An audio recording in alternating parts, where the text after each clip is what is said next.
Hello everyone, welcome to Educami. My name is Anshuman, and in the practice for prelim series, today we are going to solve 5 questions related to environment and ecology. So let's start. Now if you want to access all the free resources given by Educami, all you need to do is scan this QR. If you like this video, you can hit the like button and you can subscribe to the channel. Now the first question is related to phosphorus cycle. कुछ statements दिए हुए हैं तो आपको बताना है कि इसमें से कितने स्टेटमेंट जो हैं वो सही हैं.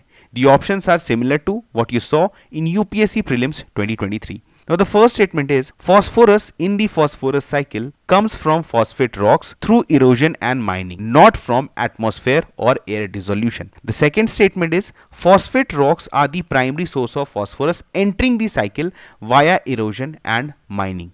The third statement is phosphorus drives excessive growth of microscopic plants in water bodies, fostering both rooted and free floating species.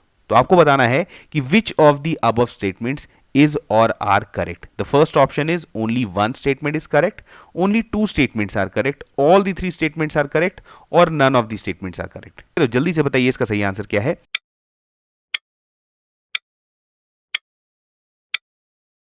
इसका सही आंसर है all the three statements are correct. देखिए अगर आपने बायोजियोकेमिकल साइकिल्स के बारे में पढ़ा है, whether it is in biology, chemistry, आपने कहीं पर भी पढ़ा है, तो आपको पता होगा कि फॉस्फोरस जो है is predominantly a terrestrial cycle. Terrestrial cycle का मतलब क्या हुआ कि इसके जो रिसाइकलिंग होता है फॉस्फोरस का, उसमें लैंड, रिवर, ये सब जो है वो इन्वॉल्व होते हैं और इसमें एटमॉस्फेयर का जो है वो रोल यहां पर नहीं देखने को मिलता है. तो इसी कारण जो है इसे हम टेरेस्ट्रियल साइकिल बोलते हैं. नाउ यहां पर जो स्टेटमेंट्स आपको दिए हुए थे, तो पहले स्टेटमेंट में दिया हुआ था कि phosphorus is stored in form of phosphates in earth crust. उसके बाद क्या होता है कि जो erosion and mining process land पे परफॉर्म किया जाता है, उसके थ्रू जो है फॉस्फोरस हमारे जो ये पूरा फॉस्फोरस साइकिल है उसमें एंटर करता है. उसके बाद आपको पता है through weathering and erosion phosphates are carried by rivers and streams and finally to the ocean. अब देखिए यहां पर क्या होता है कि एक्सेस फॉस्फोरस जो है वो अगर लेक्स में पहुंच जाए तो उसके वजह से एक प्रोसेस होता है जिसको हम लोग कहते हैं यूट्रोफिकेशन. ना यूट्रोफिकेशन में क्या होता है, आपके जो है एल्गेस का ग्रोथ काफी इंक्रीज हो जाता है, जिसके वजह से बाकी ऑर्गेनिजम्स जो है लेक्स में उनको उनके ग्रोथ में प्रॉब्लम होता है. तो यानी यहां पर जो आप देख सकते हैं जो तीसरा स्टेटमेंट जो था ये भी बिल्कुल सही था. तो यहां पे तीनों statement about phosphorus cycle is absolutely correct. Now moving forward, the second question is which option below most accurately characterize the global stock take, a topic recently featured in the news. अगर आपने news पढ़ा है recently और आपने global stock take के बारे में सुना है तो आपको बताना है ये किस चीज से रिलेटेड है. The first option is it is an assessment of the effectiveness of countries action in addressing climate change. Option B is a compilation of worldwide uranium reserves. C is a repository of confidential financial data concerning central banks, and D is a strategic reserve of petroleum intended for addressing potential future oil crisis. सोच के बताइए कि आपने अगर कहीं पढ़ा है global stock take तो ये किस चीज से रिलेटेड है.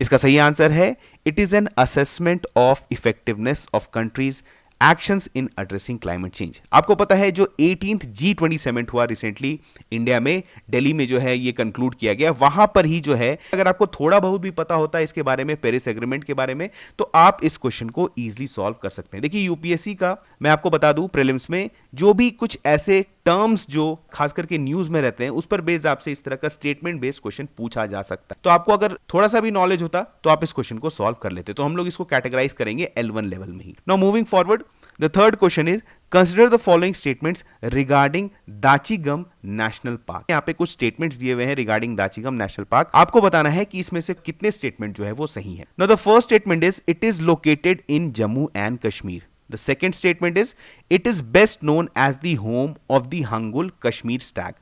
The third statement is the park is situated at altitudes ranging from 1000 feet to 3500 feet. तो आपको बताना है कि which of the above statements is or are correct about Dachigam National Park. The given option A is only one statement is correct, B is only two, all three statements are correct, and D none of the above. तो जल्दी से बताइए कि इसका सही answer क्या है.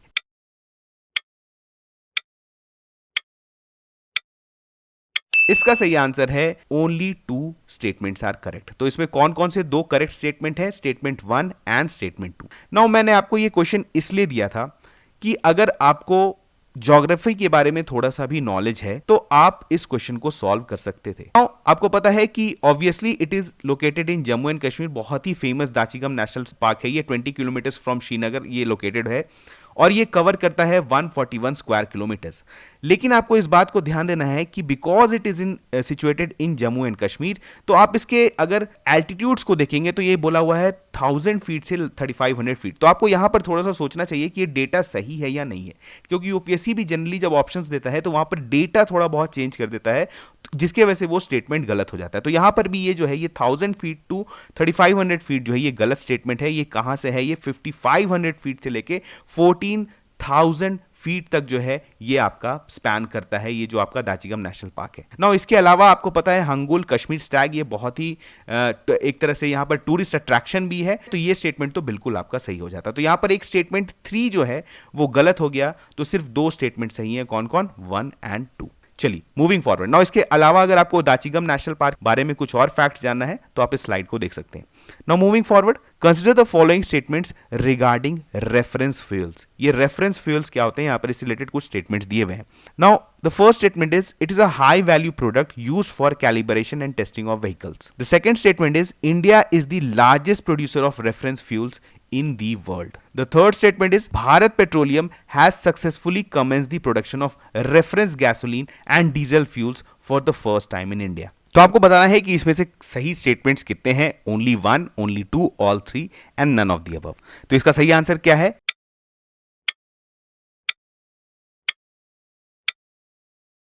Only 1।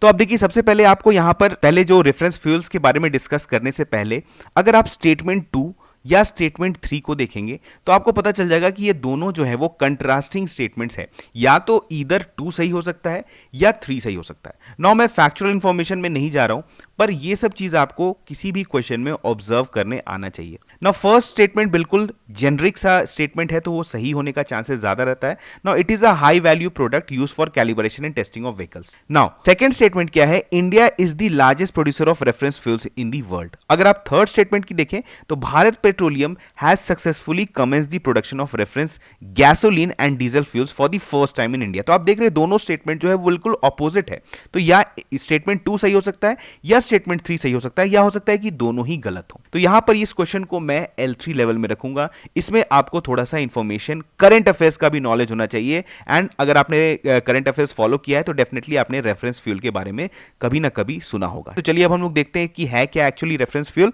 तो यहां पर आप देख सकते हैं सबसे पहला जो आपका है कि it is a kind of fuel जिसको बेसिकली हम लोग प्रीमियम हाई वैल्यू प्रोडक्ट के कैटेगरी में रखते हैं। और इसको क्यों यूज किया जाता है, it is use for calibration and testing of vehicles by auto, आप बोल सकते हैं ओईएम्स क्या होते हैं, ओरिजिनल इक्विपमेंट मैन्युफैक्चरर्स जो होते हैं, ऑर्गेनाइजेशंस जो होते हैं जो कि व्हीकल मैन्युफैक्चरिंग में होते हैं, तो वो एक तरह से इस फ्यूल को टेस्टिंग फ्यूल की तरह यूज करते हैं। तो यहां पर आप देख रहे हैं कि पहला स्टेटमेंट बिल्कुल सही है। नाउ यहां पर जो इंडियन ऑयल है, हमारी कंपनी जो है, जो पीएसयू है, वो सक्सेसफुली कमेंस की है production of reference gasoline and diesel fuels for the first time in India. तो इंडिया जो है वो बहुत ज्यादा प्रोडक्शन नहीं करता है, आपको पता है यहां पर कुछ भी प्रोडक्शन नहीं होता था, लेकिन इंडिया में जो है इंडियन ऑयल कंपनी ने जो है स्टार्ट की है इस रेफरेंस फ्यूल को बनाने का। और इससे पहले जो है रेफरेंस फ्यूल जो भी जरूरत होता था that was imported by India. तो यहां पर स्टेटमेंट आपका 2 तो डेफिनेटली गलत हो गया और 3 भी गलत हो गया, क्योंकि यहां पर भारत पेट्रोलियम दिया हुआ था, जबकि यहां पर जो कंपनी बना रही है दैट इज इंडियन ऑयल। तो यहां पर जो है दोनों स्टेटमेंट गलत हो जाते हैं, तो सिर्फ एक ही स्टेटमेंट आपका सही था। Now this question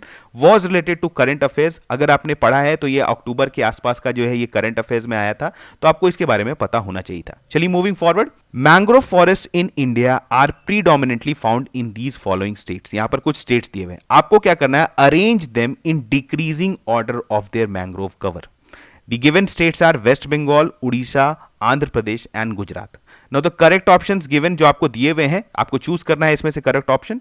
option A is 1 2 3 4, option B is 1 4 3 2, option C is 4 1 2 3 and D is 4 3 2 1। सोच के बताइए, अगर आपने मैंग्रोव कवर के बारे में पढ़ा है तो आपको बताना है यहां पर डिक्रीजिंग ऑर्डर में कि इन स्टेट्स में जो है वो कौन सा मैंग्रोव कवर है। तो जल्दी से बताइए इसका सही आंसर क्या है।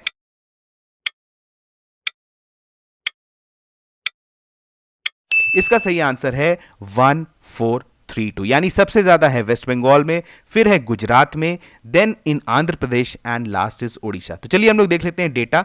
Now as per the Indian state of forest report 2021, the area under mangrove forest has increase 17 square kilometre, हमारे यहाँ इंक्रीज हो गया है, और टोटल मैंग्रोव कवर जो है वो 4992 स्क्वायर किलोमीटर है। तो अगर आपसे ये भी पूछा जाता है, जनरली इस तरह के डेटाज यूपीएससी नहीं पूछती है, लेकिन स्टिल आपको एक आइडिया होना चाहिए कि टोटल कितना हमारे यहाँ मैंग्रोव कवर है। अब आप देख सकते हैं स्टेट वाइज ये डेटा है, तो सबसे ज्यादा जो है वो वेस्ट बंगाल में है, वो अराउंड 2114 स्क्वायर किलोमीटर्स है। इसके बाद अगर आप देखेंगे तो the second state is Gujarat, and यहां पर ऑप्शंस के हिसाब से अगर आप देखेंगे तो Andhra Pradesh will be the third state, and the last will be Odisha, जहां पर कितना है 259। अब बाकी स्टेट्स का भी डेटा देख सकते हैं, क्योंकि इस पर बेस आपसे क्वेश्चन पूछा जा सकता है। तो यहां पर हमने देखा कुछ 5 क्वेश्चंस जो कि आपके इन्वायरमेंट से रिलेटेड क्वेश्चंस थे, और ये बिल्कुल इस तरह के क्वेश्चंस आपसे प्रीलिम्स में पूछे जा सकते हैं। तो आपको क्या करना है, ये 5 क्वेश्चंस आप हमारे साथ प्रैक्टिस करते रहिए। इसके अलावा जो आपको पता है, आप अपना जो भी सोर्स फॉलो कर रहे हैं उसको फॉलो करते रहिए, बिकॉज अब टाइम जो है वो काफी कम बचा है फॉर प्रीलिम्स। तो अब आप रिवीजन मोड में आ जाइए, और ये सीरीज जो है हम लोग इसको कंटिन्यू रखेंगे टिल प्रीलिम्स, ताकि आपका रिवीजन जो है वो अच्छे से होता रहे। ठीक है, तो चलिए मिलते हैं नेक्स्ट वीडियो में, तब तक थैंक यू।